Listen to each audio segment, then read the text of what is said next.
Hey guys, what's up? Welcome back to the channel. It's Cynicalex. And now a couple of months ago, I made a ranking video of all of the 800 CCF tier 3s, ranking them from best or worst to best. And I want to do that again, except this time, instead of revisiting the 800 CCF tier 3s, although there are some new additions, some reworks, there was Carnage left off the old list, I thought it would be cool to bang out all of the other tier 3 characters. So anyone that does not cost 800 CCF. It's a bit of an awkward sentence because of course you have your 1200 CCF characters, you've got your 1600 CCF characters, and then you've got Sentry and Molecule Man, which obviously cost way more. I mean, they cost 1600, but there's an additional cost sort of hidden behind there, and Sentry literally costs more than 1600 because you have to invest CCF for the Epic Quest in order to get him to 6 stars, and then you also have to invest CCF into his gears. So this is just like any character above 800 CCF, I guess, is how the ranking works. So you know what? Let's just dive into it. Obviously, I'm considering these characters from my own personal opinion, so you're welcome. Feel free to disagree with me. This is not necessarily the way you have to build your characters. I will mention some characters that could be higher or lower depending on different uniforms or depending on whether you're prioritizing PvE or PvP. But keep in mind that for the most part, MFF is a PvE game. There are a few important PvP game modes, like, you know, Conquest is seen as like one of the only sort of cooperative long-term game modes, and then Timeline Battle is one of the only game modes that rewards you with crystals. But not for Alliance Conquest, but for Timeline Battle, you don't really need to build wide. We're hoping that they will change that in the future and that they will make, you know, having a wider roster for PvP more important. But for now, if you build like 5 characters or 6 characters, you're basically done. So the value of PvP characters drops off significantly for Timeline Battle as soon as you get to like 5 or 6, because basically after that you just don't need any more characters. You can just cycle through those 5 or 6 depending on who's banned, and you'll always have a super competitive team because they don't punish you for reusing the same characters over and over. So anyways, we're starting at the bottom, and unfortunately we're starting with a character who is extremely iconic. This is Wolverine, rank 14. That's right, there are 14 tier 3s currently in the game who cost more than 800 CCF. And now this investment here is 1200 CCF plus the Epic Quest for the X-Men. However, I strongly advise you not to tier 3 him at this point in time unless you're a diehard fan, because he's really not going to help you in any content. He's okay for Alliance Conquest, but that's basically it. He just cannot compete with newer characters. He can't take damage, and he can't deal enough damage, and one of his best effects is bleed. He has a lot of bleed on his 5th skill, 35% for 5 seconds, and it's very easily countered by passives and leadership. So unfortunately, Wolverine comes to us at the very bottom of the list. But not far behind, sadly, is a character that I almost tier 3'd, Molecule Man. Molecule Man is number 13th because he's essentially just a leadership. His damage is so bad on his skills that he cannot do anything in squad battle. He's actually worse than Cosmic Ghost Rider in squad battle. He doesn't do anything in World Boss, anything special. He doesn't do anything special in ABX, GBR, DRX, nothing. He's good because of material transformation. He basically ignores all of the benefits of Colossus's passive, Mystique's passive, Dormammu's leadership, any of those leaderships or passives that have increased damage to factions or decreased damage from factions.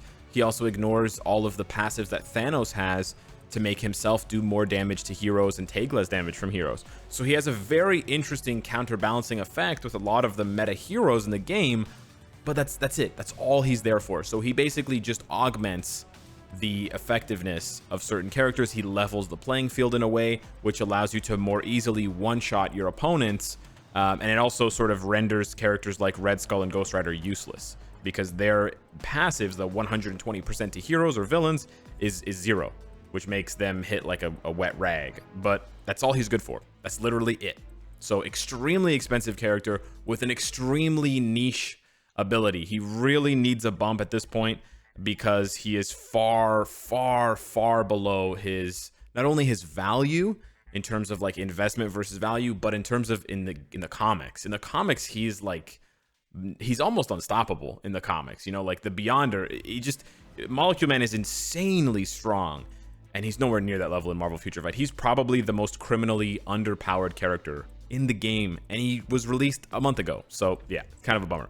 Coming in at number 13, unfortunately, is Mr. Fantastic. And he's got a great leadership. He's honestly not bad for null, but that's sort of where it ends. After the null thing, that's really pretty much where it ends. He can do some funky stuff with one-shotting if you set him up with 100% all defense down, yada, yada, yada. And he can make it work with energies and obelisks, and he doesn't just need a rage. But it's a lot of work for something that other characters can do by themselves without all that support. So, yeah. The Fantastic Four in general were not super meta when they came out in 2019. And since then, they've just basically faded into obscurity. And the Future Foundation uniforms really did not do enough for them. Honestly, they all need a rework top to bottom, and they definitely need to be brought into the new year. He needs accumulation based on damage dealt, straight up. That would make him so much better. Yeah, right now, he's honestly not worth the investment. Again, another Epic Quest character who has just not stood the test of time, which is weird because you expect Epic Quest characters to have a larger adoption rate, like more players would have them. And usually when most players have a character, Marvel Future Fight decides to give that character uniform after uniform after uniform. Case in point, Captain America, who isn't on this list because he's an 800 CCF tier 3. Anyways, moving on to number 11, we have Scarlet Witch. Now, I know some people are going to disagree with me on this one. There's a lot of Scarlet Witch fans out there. She's got a great leadership. She's a decent character for different content. She's really the jack of all trades. She can do pretty well in pretty much any content, but she's not going to dominate any piece of content whatsoever. She can do okay in PvP with the reflect and the heal. She's got decent damage for world boss. She's a good leadership for null, and she can do like stage 1, 2 of null, but that's really where it ends, right? So she's sort of like the jack of all trades in the game, and for a 1600 CCF tier 3, you expect more. WandaVision just around the corner, so we're still waiting to see if she gets a uniform. So she may skyrocket to the top of the list depending on if they give her a uniform and depending on how good they make the uniform. But she's gotten 2 uniforms in the last year, so is she due for? She's not really due for another one as far as, you know, equality goes, but she might be getting one just based on her popularity in the comics and in the MCU. Top 10 now. We're into the top 10 here. We got the big bad purple Thanos, another end game character who actually went toe-to-toe with Scarlet Witch and almost got spanked. Thanos' value continues to drop because his one game mode that he dominated, PvP, continues to see new players come in, new characters come in and overtake him. You know, Jean Grey's new uniform, Silver Surfer, and then Silver Surfer tier 3 in his new uniform. Odin comes in, Hulk comes in, Sentry comes in, Dormammu comes in. I almost had that in the right order, just besides Dormammu and Sentry. But yeah, so he's still really good for PvP, and he's got a great leadership for Null and DRX, but that's basically where it ends. We've gotten a lot of universal villains lately. Loki blows him out of the water for ABX and other content. So yeah, unfortunately, right now, Thanos is 10th. Luckily for him, again, super popular character, tons of different looks in the comics. He could get a rework at any time, but at this point, is he worth the 1600 CCF? No, definitely not. I'm also not, before we get into the top 9 here, I'm also not really considering these characters tier 2 versus tier 3. Almost all of these characters gain a lot from their tier 3 bump. There's only a couple of characters that can really do anything at tier 2, like Dormammu, Silver Surfer, Odin. Besides those characters, you really have to tier 3 these characters in order for them to be good at all, which is kind of interesting. Because if you think about the 800 CCF tier 3s, quite a few of them can work at tier 2. Anyways, maybe that's a topic for another video. Hold up, I skipped number 9. I forgot. Coming in at number 9, we have Quicksilver right after Thanos. My bad. I accidentally skipped number 9. That's my mistake. Quicksilver honestly got a bump, got some value back when Null came out because Quicksilver has a lot of weapons available to deal with Null, and especially his passive is what makes him so good against Null, both offensively and defensively. He lost a step, and then he lost another step, and then he lost another step in PvP, but he's still not that far out of the striking range. He just needs a damage bump, and he just needs some of those characters with iframe ignore to disappear, and Quicksilver could honestly come back to the meta for PvP, but as it currently stands, he's not there yet, so he sort of needs to, you know, his value needs to be reflected accurately. Outside of Null, I honestly wouldn't build him, but he's a pretty fun character, and who knows, he might get a rework in the future to make him even better. Coming in at number 8, we have Deadpool. Now, Deadpool, if you don't care about PvP at all, and if you love PvE world boss content, then Deadpool may be higher on your personal list, only if you have the Holiday Lady Deadpool uniform. If you don't have that uniform, honestly, Deadpool might be the worst tier 3 in the game. He might be worse than Wolverine. because he's still really bad for world boss besides his tier 3 skill, and he doesn't have any value in PvP whatsoever because he just can't take a hit anymore without the Holiday Lady Deadpool uniform. So I mean, he's got even less base HP than Wolverine, so it's basically just a weaker version of Wolverine. So yeah, if you have this uniform, in my opinion, he's as good as the 8th character, the 8th, most expensive tier 3 as far as being above 800 CCF. But if you don't have this uniform, he's honestly one of, if not the worst. So just bear that in mind. Very, very contingent on whether you have this uniform or not, and then also contingent on whether you care about world boss or world boss null or ABX or whatever. Because if you don't care about regular world boss, if you're just focused on null and ABX and danger room, let's say, Deadpool might honestly be outside of the top 10 because he's not going to help you much or at all for any of those game modes. He's decent for squad battle right now, for Vibranium squad battle, and that's sort of where it ends.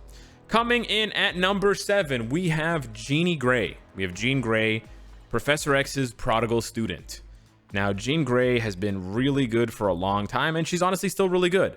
However, her value almost entirely rests in PvP, but she's so good at PvP that she still finds a way to remain relevant despite Silver Surfer getting a tier 3, despite, Dormammu coming in and having iframe ignore and damage to heroes, despite Sentry coming in. She still finds a way to remain relevant. So very expensive tier 3, but still one of the top 5 for PvP, and that's no small order. That's no joke, because of how competitive PvP has been recently and how often characters have been replaced. And like I said, once you fall out of the top 5 for PvP, your value kind of just disintegrates entirely because you don't need more than 5 or 6 characters. So the fact that Jean Grey has been able to remain in the top 5 with all of these new powerhouses coming in like Hulk, Silver Surfer, Dormammu, Sentry, it says a lot about her value, and she remains valuable in another way because you can swap between a universal and a blast look.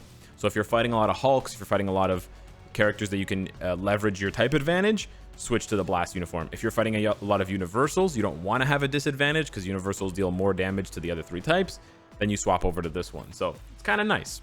But she doesn't have much value at all for PvE. So if you don't care about PvP, Jean Grey would slide to the bottom of your list as well. Number 6, we had a bit of a disagreement on Discord about this one. Shout out to the Discord boys, by the way, who helped me with this list. Thank you. You know who you are. In my opinion, this is the number 6 character, Apocalypse. Very, very good. One of the best, if not, well, the best current combat villain for ABX. He's got a good leadership that applies to all allies, which makes him really flexible for Null, Danger Room Extreme, etc. He's good. In my opinion, he's sort of like a jacked up version of Scarlet Witch. He's sort of like a jack of all trades. He is the best for ABX, for that one specific category, combat villain. Outside of that, he doesn't do anything perfectly. He's not that good against Null. He's pretty good for PvP. He's honestly a little bit slept on for PvP, but he's not that good for Null, and he's not that good for regular world bosses. So yeah, gotta put him at number 6, which means at number 5, we are now in the top 5. One of the characters I've yet to tier 3, Dormammu, the giant floating head of Dormammu, in my opinion, definitely deserves to be top 5 because of all the reasons that I've listed recently. Revive, iframe ignore, reflect, heal. He's got a really cool leadership that makes him the best character for the Jean Grey week of Danger Room. He's really good for world boss. He's kind of slept on for world boss. He can do 99 ebony without a debuff lead, which is very, very rare these days. And he's just got a ton of power. He's got all 3, I believe. He's got paralysis here. He's got silence there, and then he's got does he have silence? Is it burn? Oh yeah, he has to have burn. So yeah, he's available for every single week of ABX. Now, Loki is technically better than him, but it is good to note that on top of all of his other valuable traits, he can also do all 3 months of ABX universal villain. Loki does outdamage him for half the cost, but only in ABX. Dormammu can do null, stage 99 world boss, PvP. He's really good, top 5 for PvP. So yeah, I honestly think Dormammu deserves to be in the top 5, which means we are now at the top 4, and we have Doctor Strange. Amazing for pretty much any PvE content besides squad battle. Amazing for ABX, amazing for Null. Great leadership. His leadership actually got better because of the ignore dodge against Null. He's just a solid character, and he's only 1200 CCF, and now you have even more incentive to get him because he's one of the stage requirements to unlock the chapter 13 story extreme content or story ultimate content. The future ends here. Doctor Strange is just Absolutely fantastic. Coming in at number 3, here's where we get a little bit more. The top 3 can definitely shift a little bit, again, depending on your value of PvP or PvE. If you don't care about PvP, you could honestly take the 3 and the 4th, so Doctor Strange and who I'm about to say, and swap them. But in my opinion, number 3 is Silver Surfer. He has definitely lost a step because Sentry has come in for PvP and is better than Silver Surfer, and because Silver Surfer is not that good against Null. So there was basically 2 updates in quick succession that sort of, it seemed to tank Silver Surfer's value. Man, should I really tier 3 Silver Surfer? He's still very, very good. He's one of the top 3 characters or top 5 characters for Shadowland. He's insane for Shadowland. He's still very good for World Boss. He's very good for ABX, very good for PvP. Honestly, in my opinion, he's the 2nd best PvP character in the game, so that's no insult whatsoever. Your value doesn't really tank by being number 2. But yeah, some people will say that he lost a step because of Sentry and because he's not that good against Null. So that's really the only knocks against him. Again, if you don't care about PvP, his value could drop lower and you could bring Doctor Strange up or whatever. But Silver Surfer is not bad at all. The only thing is, compared to Sentry, he can't do as well in PvP with a PvE build. So you sort of have to choose now with Silver Surfer. You can't have it both ways and still be as successful as before, because you basically can't survive against Sentry. He guard breaks way too often for you to survive without a dedicated PvP build. Coming in at number 2, who I originally had at number 1, but I was convinced otherwise, we have Odin, the All-Father, the Sky Father. It says Sky Father down there. Odin is fantastic for PvE content. He is the best character in the game. Well, in my opinion, he's the best character in the game for Null. Some people might say it's Moonstone, but it's pretty much a toss-up between Odin and Moonstone. They are the 2 best for Null. He can go way higher than stage 10 if you have a godly build and a godly account. And he does it all, basically. World Boss, ABX, GBR. He can do it at tier 2 even. He's doing glides at tier 2. His damage is just astronomical. And he's honestly not terrible for PvP. He's not quite top 5, which is why his value really drops, because he's not in the top 5.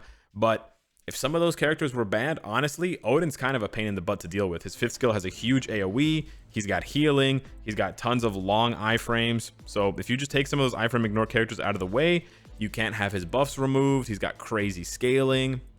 He kind of becomes a problem really fast. And yeah, he's got just a ton of buffs, tons of accumulation. Which means the number 1 character above 800 CCF is Sentry, Mr. L'Oreal. No surprise here. Sentry's value is absolutely insane. It really stems from the fact that he's just so strong with one single build. It doesn't even have to be a full build. You can partially build him. You can throw any old obelisk on him. Does not have to be a CTP, and he will dominate PvP. But he's also so good for PvE. Not the best for Null. Again, like, you got Moonstone, you've got Sharon Rogers, you've got Odin, but he's insane for regular world bosses. He's insane for all of their content, essentially insane for ABX, and he can do Null even with a subpar build. And then that's just really where the insane flexibility comes from. You can turn around and use him in the high level content for PvE, and with the exact same build, not changing a thing, he can go and one-shot 6 characters in a row in PvP. So really, without a doubt, the most expensive character in this case is the best character, minus Molecule Man. So yeah, let me know in the comments down below what you think of the list. Thank you so much for watching, and I will see you in the next one. Take care.